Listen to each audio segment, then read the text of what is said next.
you some ideas of some food. I don't think we have actually, but enjoy it anyway. And then we're going to do our throwback Valentine's movie. Cockney John, what are you offering? 2 girls, 1 cup. You are it's like Toy Story. You are a sad, strange little man, and you have my pity. Nah, mine is absolute classic, 1996, I think. Hang on. Okay. So it's 96. Yep, 96. Robin Williams, Nathan Lane, Gene Hackman, Hank Azaria, Christine Brzezinski. Hell of a cast. What a cast. It's The Birdcage. Okay. Now, throwing. Now that is a throwback. Yeah, it is. And it genuinely is one of my favourite films. Genuinely one of my favourite films. But I think the reason I use it for like dates is because not a lot of people have seen it. Yeah. Firstly, but secondly, it's based on a musical called La Cage aux Folles, which I've also seen that twice in New York and the West End. Oh, look at you here. Yeah. He's trying to score a date. There you go. You see that response from you? That is exactly why I choose this film, because I do that. I literally say that. And you get, and all of a sudden, I'm cultured. I go to the theatre. I've travelled to New York. Like, it says so much by just explaining a film. It's a great date film, especially if it's like a first date film. Listen, I'm all for it. Nicely and everyone played. Is welcome to that one, because it works every time. That's a great choice. I mean, yeah, you can use it and then pretend you've been to New York to watch it. Plus, it's an absolutely hilarious, beautiful love story. Fantastically made. It's set in a what do you call it? Like a transvestites burlesque bar, right, in Miami. The musical set in Paris. It's about the 2 gay fathers, and their son has fallen in love with a girl whose parents are very right-wing politicians, and so they have to pretend that they are a quote-unquote normal family. So the son has to get in contact with his mum, who he hasn't seen since he was a child. They've got Agador, who's their waiter, that is employed as their waiter, who's absolute Hank Azaria plays in. Absolutely hilarious. Just a brilliant, brilliant film. Great stuff, great stuff. Good date so far. For my Valentine's throwback movie, I'm giving you not only, I personally believe, is one of the greatest kind of romantic dramas of all time. It's also one of my personal favourite movies of all time. And I watched it a couple of nights ago, and my wife had never seen it. Now, I've said this before, my wife is not big on her films. Not massive. You know, it makes me question a lot how we're even together when she hasn't seen certain films. And I'm trying to educate her as we move on. But with 2 young children, it's very difficult, as you have to kind of book in nights to watch films when you feel like you're going to be able to stay awake. But this film, I think again from 1996, so great year, is the sports romantic drama Jerry Maguire. Yeah. Jerry Maguire, starring Tom Cruise. It was Renée Zellweger's breakout performance. Cuba Gooding Jr. won an Oscar for his role as an American football player, Rod Tillman. Before he went crazy. Yeah, before he lost his marbles a little bit. But Jerry Maguire, not only is it a beautifully acted, the screenplay, the drama, everything about it is perfect. And it's 2 hours, 2 hours, 15 minutes. The kid in it, let's just throw that out there, Jonathan Lipnicki, who obviously is probably like 30 odd now, he is one of the cutest child actors to ever star in a film. He was like ridiculously cute in that film. And his relationship with Tom Cruise's character, I'm not going to give too much away because I'm actually taken aback. I went into work and was basically saying, who's seen Jerry Maguire in the staff room? There's about 10 people in the staff room. I said, who's seen Jerry Maguire?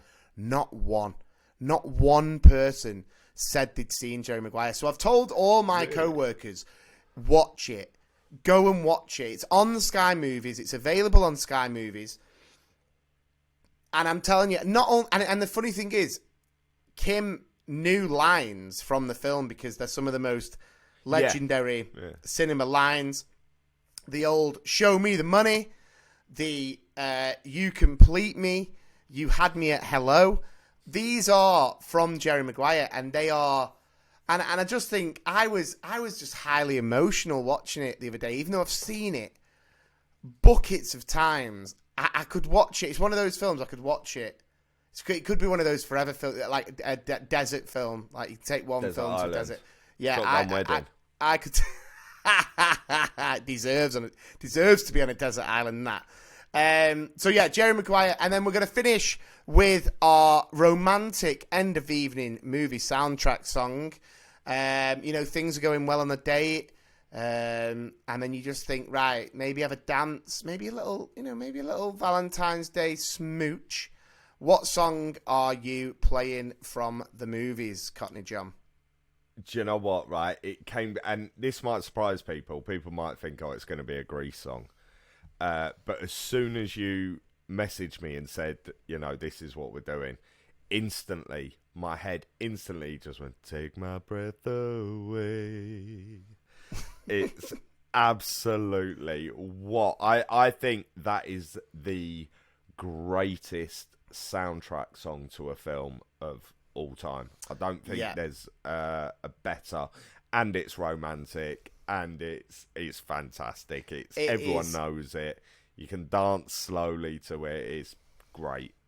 It is such a ballad, and it is such an ageless song. Like it came out in the 80s, obviously, from the absolutely legendary film Top Gun, and it is. I completely agree. That would also be in the mix for my end of night tune, but the one I'm going to go for, and I feel like I have to go for this one. Not only is this a song from my favourite movie of all time, this was also my first wedding dance song. So whilst I'm finishing the date with my wife, we are having a slow dance to "I Don't Want to Miss a Thing" by Aerosmith. I think it's again very similar to "Take My Breath Away." I think it fits the film perfectly. I think it's amazing that the lead singer of Aerosmith's daughter was in Armageddon, the movie, and it's just a legendary tune. And both of them are absolute ballads. And I think